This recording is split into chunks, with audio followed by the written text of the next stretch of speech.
Earth, a unique planet, restless and dynamic. Continents shift and clash. Volcanoes erupt. Glaciers grow and recede. Titanic forces that are constantly at work, leaving a trail of geological mysteries behind. This episode explores Everest, the highest mountain on planet Earth. In order to unlock its secrets, a daring mission is undertaken to bring back rocks from the summit. This journey of discovery into the formation of Everest will uncover ancient fossils, hidden crystals, epic weather, and immense structures etched into the mountains. All part of the incredible story of how the Earth was made.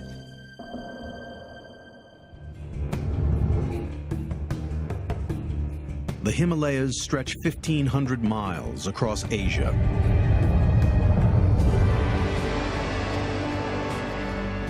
They're home to 14 of the tallest mountains on the planet.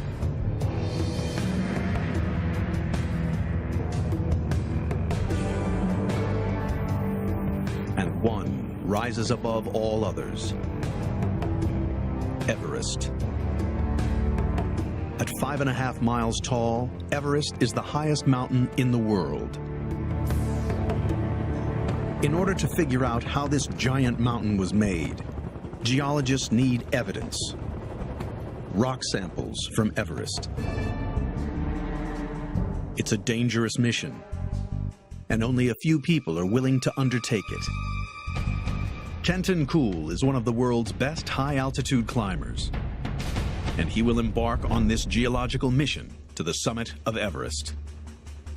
His instructions from geologists are to collect rock samples from 3 places: 1 from the summit and 2 from lower down. These incredibly rare samples will give investigators crucial evidence. Kenton is at Everest Base Camp. Pitched on jagged rocks at 17,500 feet, this camp is over 3 miles above sea level. Sorting out the last of the items I need to take on a summit push. And I've just been to collect a load of Ziploc bags, which I hope to put all the samples in. Over the next 5 days, he will climb 12,000 feet, the equivalent vertical height of 8 Empire State Buildings. Kenton starts his mission from base camp. He negotiates the Khumbu Icefall, a frozen river with crevasses thousands of feet deep. It's a treacherous ascent, as all this glacial ice is constantly moving, and looming ice towers threaten to collapse. Kenton now has the most dangerous section ahead of him. At 21,000 feet, he is already higher than Mount McKinley. He has a sheer ice climb up the side of Everest.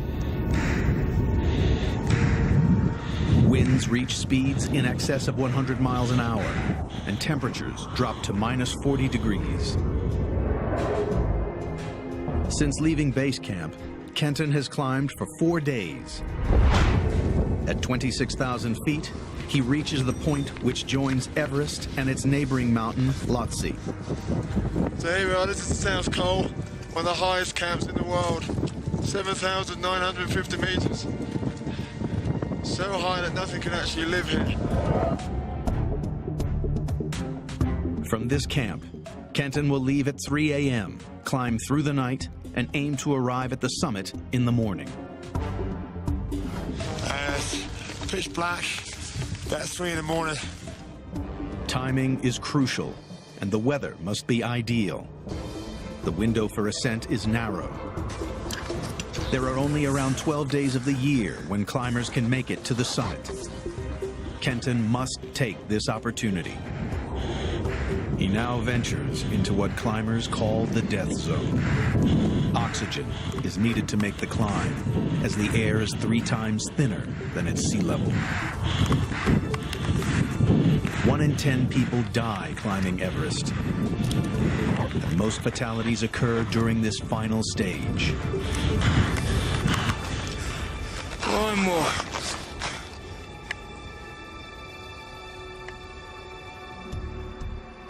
Kenton finally reaches the top of Everest. 8,850 meters. We are the highest people in the world. This is the view from the highest place on planet Earth.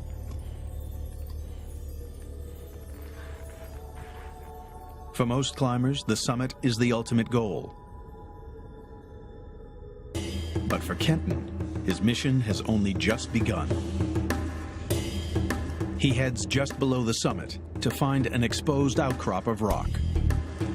Kenton's first sample is a gray limestone. It's soft and easy to break off. This is a sample of the highest rock in the world.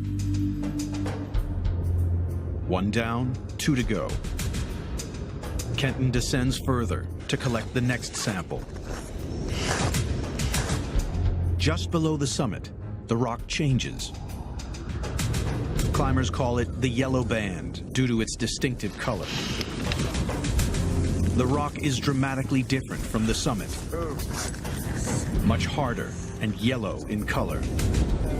This is a layer of marble. All right, there we go. This is off the yellow band.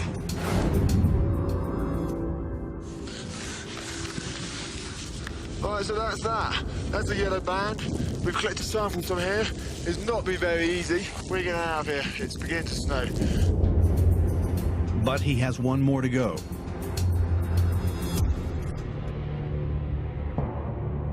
Kenton starts the long descent to where he'll get the next piece of evidence. He enters into the Western Cwm, a huge U-shaped valley which has been carved by the Khumbu Glacier, a frozen river of ice that has relentlessly pushed downward over the past million years. Rock and debris in the glacier have ground away at the rock underneath, revealing the base of Everest. Kenton needs to take his final sample from this area of distinctive white rock. Granite. So here we are in the Western Cwm on Everest, about 6,400 meters. I'm actually stood underneath one of the easier outcrops to get to. This is a big sort of granite cliff above me. This white rock is full of crystals.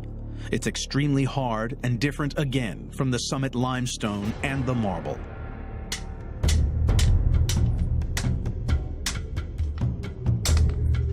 Yeah, we've got quite a nice sample of the granite there.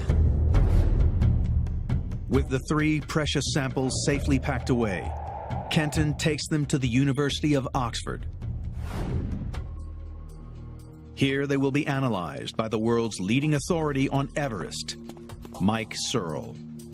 So Mike, this is your summit rock. Now, that is from the top of the world. Well, this sample, Kenton, is probably one of the most important samples of the whole expedition, so it's literally worth its weight in gold geologically. This came from the summit of Everest right there. The next rock down that you collected was from the yellow band. And even further down is another rock, a granite.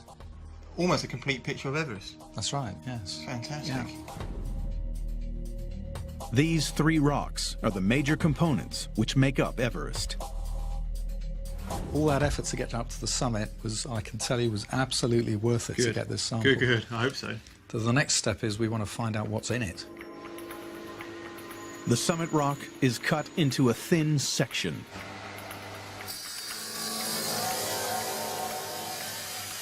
So thin, light can pass through it.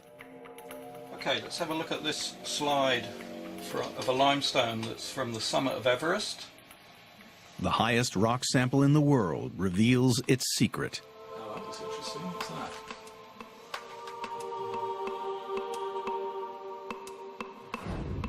We've got a section here through a crinoid stem. A crinoid is a sea lily.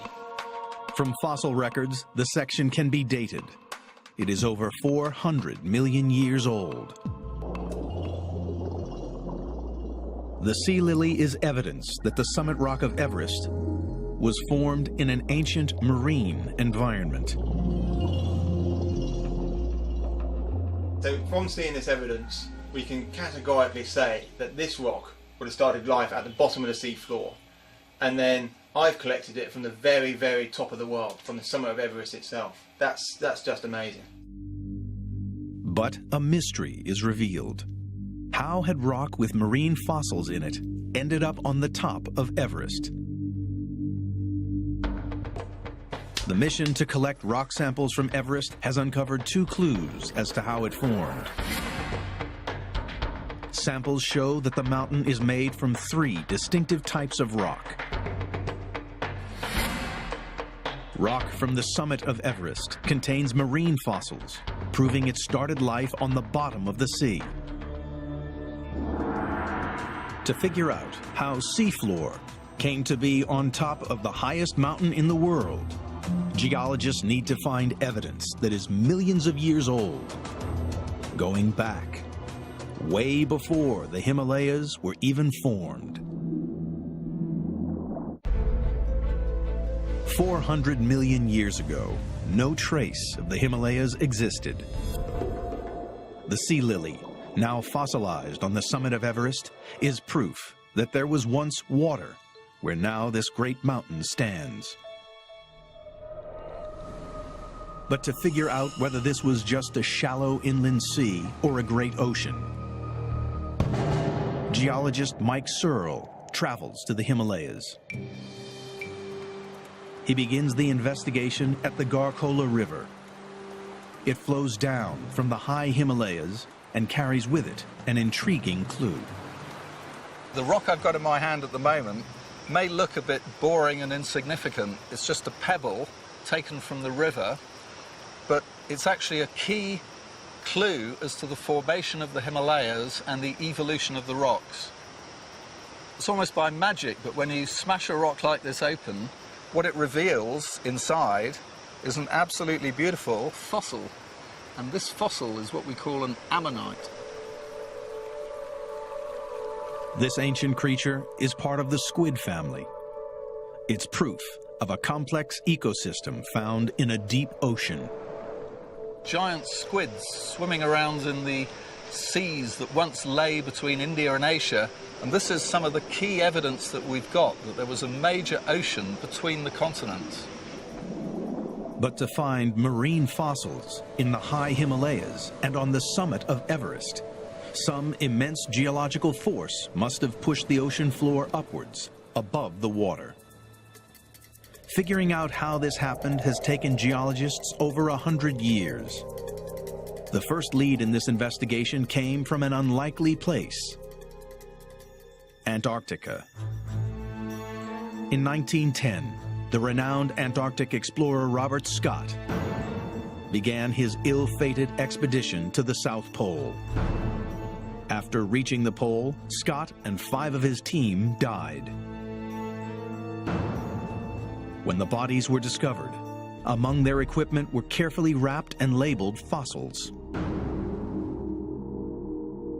The fossils were part of an ancient plant called Glossopteris, and specimens are preserved at the British Antarctic Survey. Glossopteris is a type of plant known as seed fern, and from many different lines of evidence, such as roots and leaves and preserved trunks, paleontologists think that Glossopteris is actually a type of tree.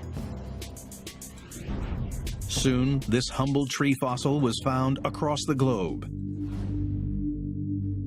In India, South America, Africa, Madagascar, and Australia.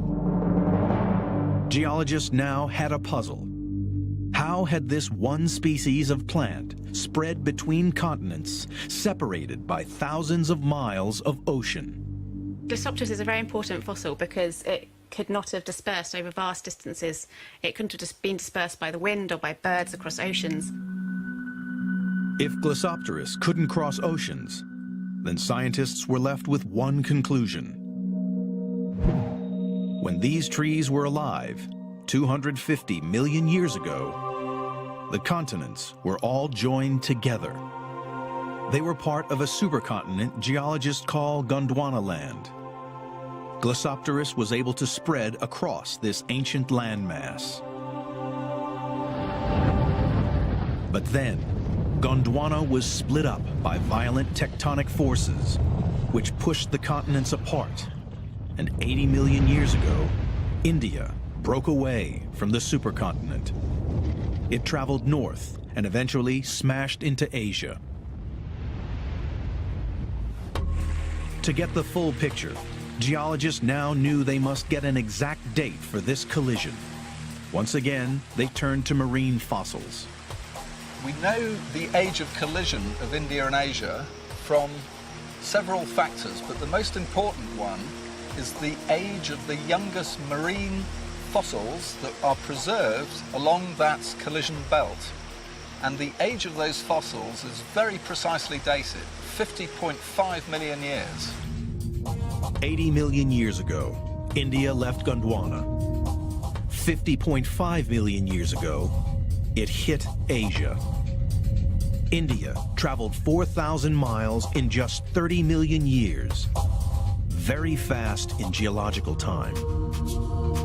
India was drifting northwards across the Indian Ocean at very rapid plate tectonic speeds, and we're talking here between 10 and 12 inches per year, which is very rapid. It's this speed that goes some way to explain the unique size of the Himalayas. Because, as with any smash, the faster the collision, the bigger the wreck. The investigation has now uncovered clues to prove India and Asia were once separate. Ammonites are evidence that an ocean once existed between India and Asia. Glossopteris fossils prove that India was once part of a supercontinent called Gondwana land. The next part of the investigation is to discover how this intercontinental smash gave rise to the tallest mountain in the world.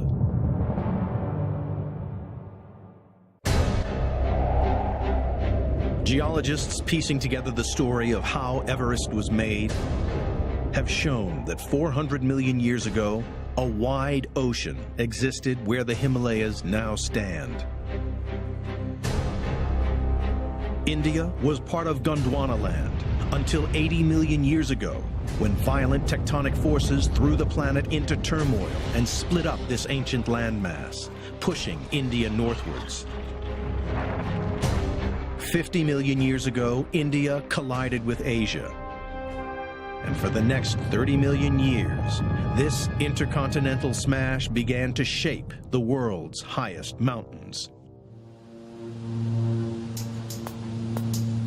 Traces of the first stage in this process can still be seen in the Himalayas today.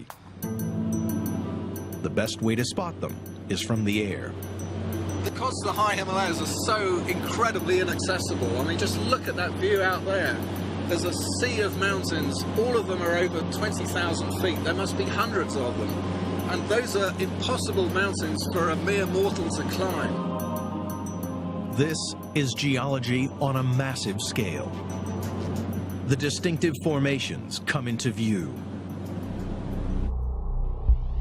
Huge folds of rock, clearly seen on the sides of the mountains. All of these folds that we're seeing right here on Dhaulagiri and Tukche Peak were formed during the first part of the Himalayan mountain building process. So when India first collided with Asia, the first thing to happen was that the northern margin of India started buckling and folding. And those folds are just so spectacular. When you look out the window here, they're just unbelievably impressive. Like a giant train wreck, India collided with Asia.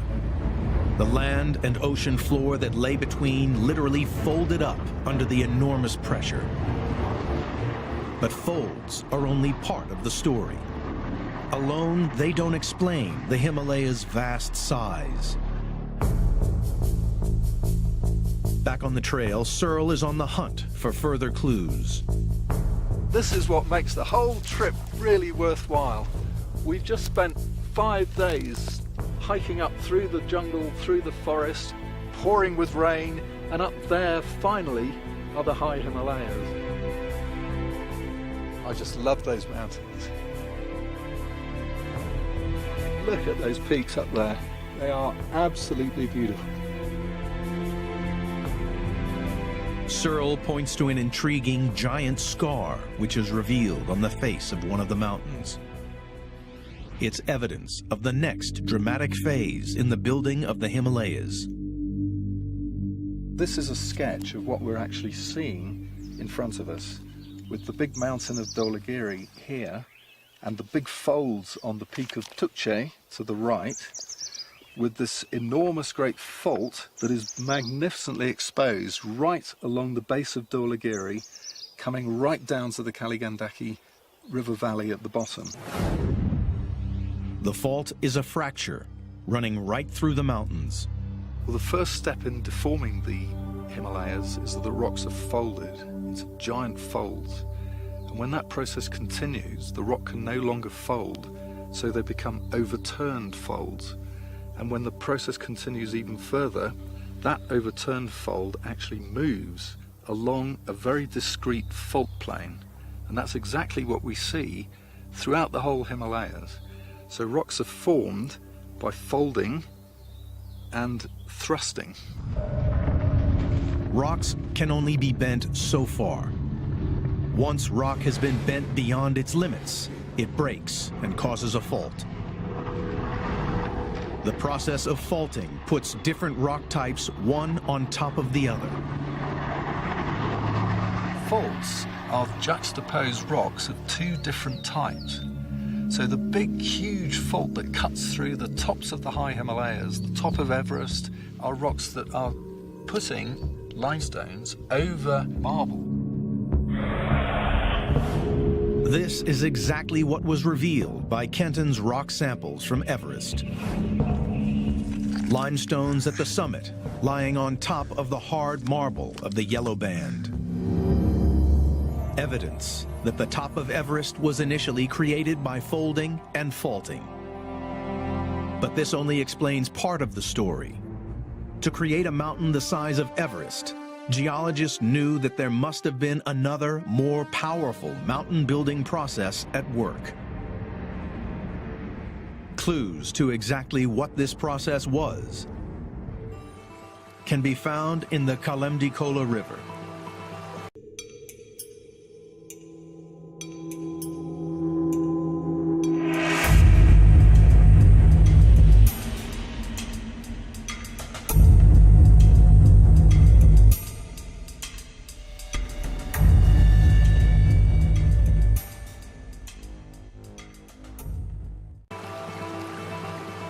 This river is a giant garbage chute, bringing all these boulders eroded off the high Himalayas to the north and sweeping them down in great floods down to the plains of India to the south. So this was a great place to come to sample all the rocks that make up the high mountains to the north.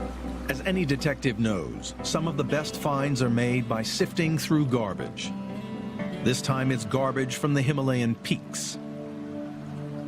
This is exactly the rock I've been looking for. This is a beautiful example of a kyanite gneiss, which is composed of these beautiful blue bladed crystals of kyanite. Kyanite is a gemstone, and it gives a clue as to how these rocks formed. This mineral is very specific to a geologist, and it tells us that this rock has been buried to depths of about 30 miles or more under high temperature and high pressure. Rock was not only pushed upwards by the collision, but also down towards the Earth's molten core. Heat and pressure changed the rock and formed kyanite crystals. Another boulder in the river gives a further clue as to what was going on at these great depths. This white rock is a Himalayan granite, and most of the highest peaks of the Himalayas are actually formed of this rock. And of course, the base of Everest is formed of exactly the same. The presence of these white streaks tell me that this rock was actually partially molten at the highest temperatures during the Himalayan mountain building process. The rock was pushed so far beneath the Earth's surface that it reached heat in excess of 4,000 degrees Fahrenheit and began to melt. Once it was molten, it was able to move and flow. Well, you can think of the Himalayas more as a conveyor belt system, taking Indian plate rocks, pushing them down deep in the crust. They are altered by heating and increasing pressure, eventually melting to produce granite, and then forced back up to the surface along these giant shear plains. 20 million years ago, this amazing conveyor belt system was at work. As India pushed northwards, a liquid band of buoyant rock was forced towards the surface and cooled, forming a solid layer of granite. A process called channel flow. Granite's a very buoyant rock, so when they're formed by partial melting of the crust, normally they're pushed up through the crust to form mountain ranges like you see in the Sierra Nevada or Yosemite National Park, for example. The Himalayas are different. These granites are flowing almost horizontally from where they formed the southern part of the Tibetan Plateau to form the high peaks of the Himalayas. And it's this conveyor belt system that keeps the high Himalayas actively uplifting to this day. The mountains were repeatedly jacked up to epic proportions. It's this unique process which accounts for the Himalayas' immense size. Kenton Kuhl's mission to Everest uncovered an unusually thick band of granite. Proof that Everest's awesome size is due to the process of channel flow. Geologists investigating how Everest was built have discovered folds and faults, proof of the initial mountain building process. White stripes of granite indicate the rock was melted at over 4,000 degrees, forming a giant conveyor belt of mountain building power. But the Himalayas were set to become part of a geological battle between catastrophic forces and powers which would challenge the very height of Everest. 400 million years ago, the Himalayas started out life at the bottom of an immense ocean. 50 million years ago, they were thrust into the skies as India smashed into the Asian landmass. Since that time, tectonic forces have created the tallest mountain in the world. But what of the immediate future? Will Everest continue to rise, or will this giant soon be cut down? John Galecka is investigating whether the processes which built Everest continue to this day. He has traveled to the remotest regions of Nepal and India, setting up GPS stations, which he hopes will provide him with the answer. All right, come as far as I can by car, and I've got a 3-hour walk straight up the slope.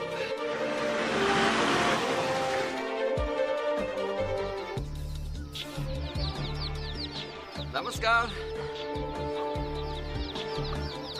Just like a GPS in a car, this station is able to pick up signals from satellites and monitor any movement of the ground. The GPS station has been operating continuously for the last 5 years, so every second of every day of every month of every year, it's taking a data sample, and what it's looking for is changes in the position of where this station is, but how it's moving, the velocity of this station, believe it or not, and even changes in velocity. The readings from the GPS show that India is still moving, about 2 inches every year. 50 million years after its initial collision, It is still on its relentless journey northwards, pushing underneath Asia. And as it does so, Everest continues to be pushed higher. But there is a dark consequence to this mountain building. Earthquakes. So what's going on here in the Nepal Himalaya, we've got the Indian tectonic plates sort of ramming into Asia. In this case, India is losing out. It's being forced under Asia. But it's unfortunate that they're locked frictionally, and eventually, over the course of hundreds of years, that strain is accumulated and then released suddenly in a giant earthquake. The Himalayas have seen 15 major earthquakes in the past 100 years. The most recent to hit was in Pakistan, October 8, 2005. The quake devastated the region. Galetska's readings show that another earthquake is on its way. Kathmandu, the capital of Nepal, lies in the center of the danger zone.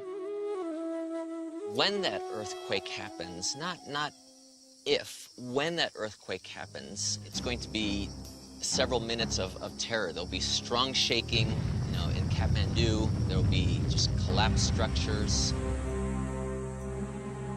You'll see landslides on all these mountains. It's going to be complete devastation.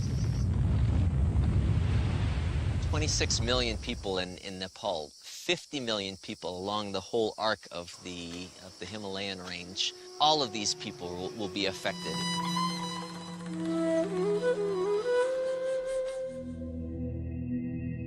These devastating earthquakes are the result of a very active mountain belt. Further evidence that Everest is being actively pushed upward. But there is a second force at work in these mountains: erosion. There's a constant battle going on in nature here between the uplift of the Himalayas and the down-cutting of erosion. Erosion in the Himalayas is ferocious. A clue as to the reason why lies in a small village 300 miles east of Everest, Cherrapunji.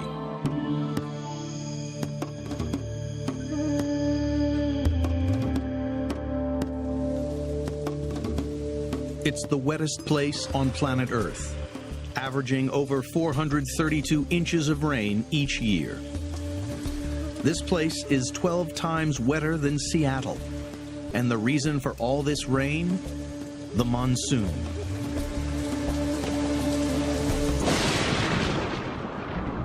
The Indian monsoon system is an almost unique system on the planet. And the ultimate driving force is the high mountains and the high Himalayas and the Tibetan Plateau, which is by far the largest area of high elevation on the planet today. And that causes this massive high pressure system during the summer months, which results in the sucking in of all the warm, moist air from the Indian Ocean. This seasonal weather system blows in across India. Clouds build and rise as they hit the high mountains and form heavy rains which fall across India. Those rains reach their maximum on the southern slopes of the Himalayas. During the height of the summer monsoons, some of these rivers are able to rise by 20 or 30 feet in one storm. So where I'm standing now, the levels of the river will be way up over here.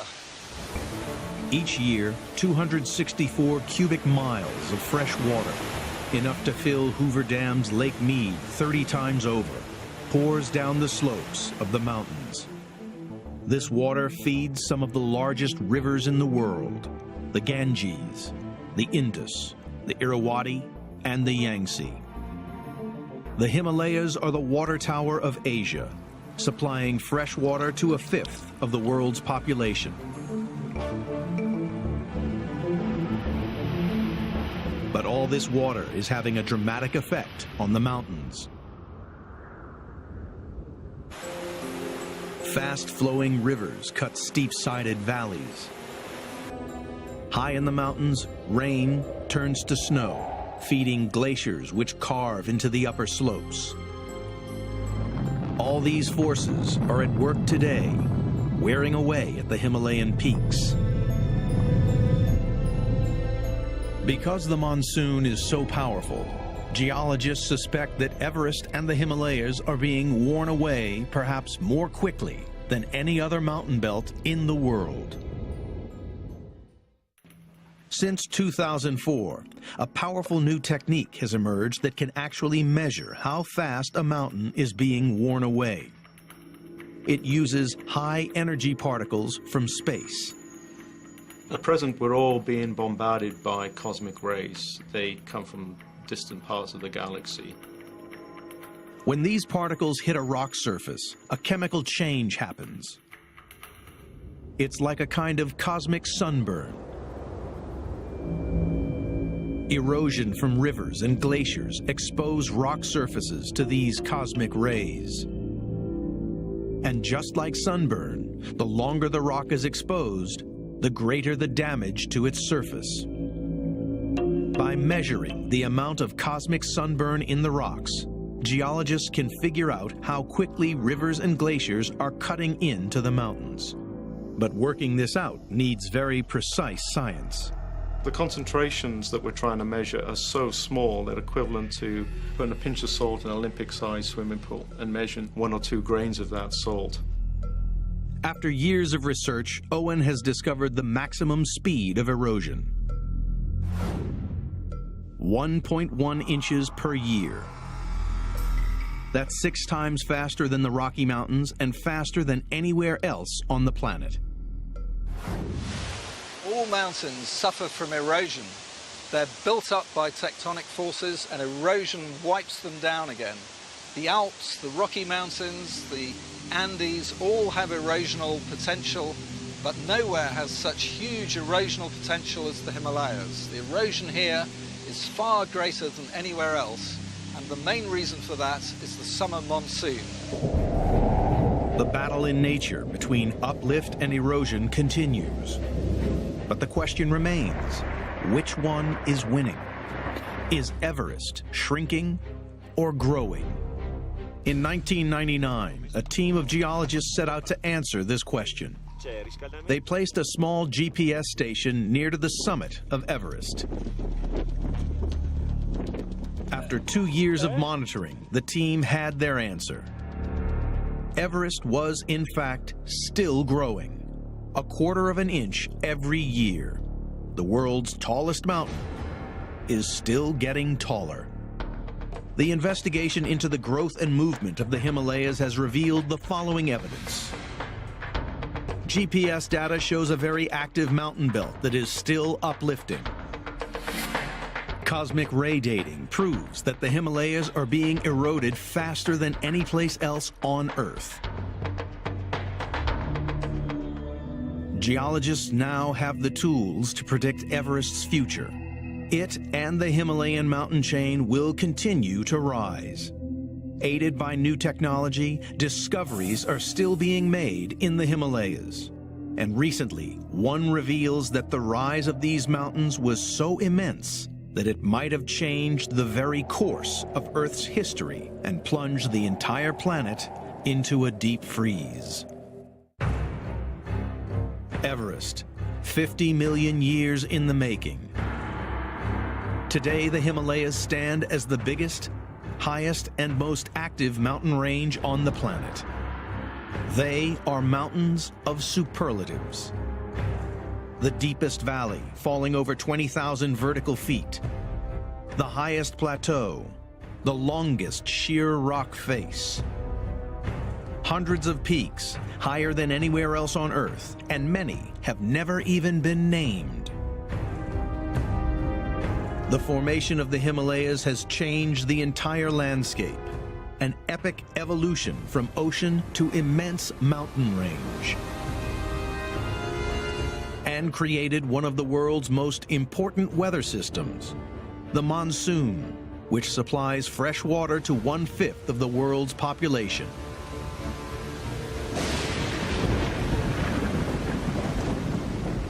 The Himalayas in Tibet are a really exciting place to work for a geologist. This is because it's such an active and dynamic environment. Not only that, it's a very important area climatically. Scientists investigating the Himalayas have uncovered some surprising results. Discoveries which would suggest that the rise of the Himalayas might have had an impact on the climate of the entire planet. The discovery came about almost by accident while scientists were studying a process called chemical weathering. Every time it rains, carbon dioxide in the atmosphere dissolves to form acid rain. When the rain falls, it eats away at rock surfaces. This weathering process takes CO2 out of the atmosphere and locks it away in the rocks. As that rock is interacting with the atmosphere, it pulls down carbon dioxide, and that leads to a negative greenhouse effect, if you like, an icehouse effect. So you get more weathering, you pull down that carbon dioxide out of the atmosphere, and that leads to cooling. The more CO2 there is in the atmosphere, the warmer the global temperatures. Take CO2 out of the atmosphere, and temperatures are reduced. Then, scientists discovered a major coincidence.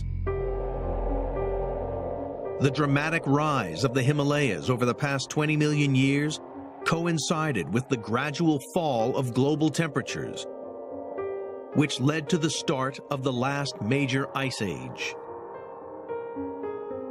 The pieces of the puzzle fell into place. As the Himalayas uplifted, they had acted like an ever-growing giant sponge and absorbed massive amounts of CO2 from the atmosphere. The uplift of the Himalayas and Tibet lead into the drawdown of carbon dioxide from the atmosphere by these weathering processes was probably one of the major factors in lead into the cooling that culminated in the ice age that started about 2.5 million years before present.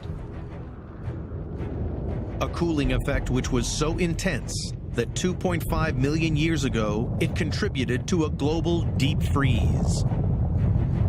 An ice age that affected the entire planet and had a dramatic impact on all life on Earth. And geologists are sure that the Himalayas will continue to exert an immense influence on our planet, as these mountains are still growing. As India pushes northwards under Asia, the building cycle continues. More mountains will form. Over the next 10 million years, 300 miles of land will be forced under Asia. The entire range will grow even taller. Out in this vast wilderness of icy peaks, geologists are still making discoveries. For geologists, it's exciting in terms of the science because you get to areas where few geologists have been before. As the research continues at Everest and across the Himalayas, it is a wonder what secrets they might tell us in the future. The evidence for Everest's incredible geological journey has been revealed. Ammonites, evidence that an ocean once existed between India and Asia and that the continents collided 50.5 million years ago. Folds and faults, proof of the initial mountain building process. Granite, evidence of a giant conveyor belt of mountain building power which pushed Everest to its immense height.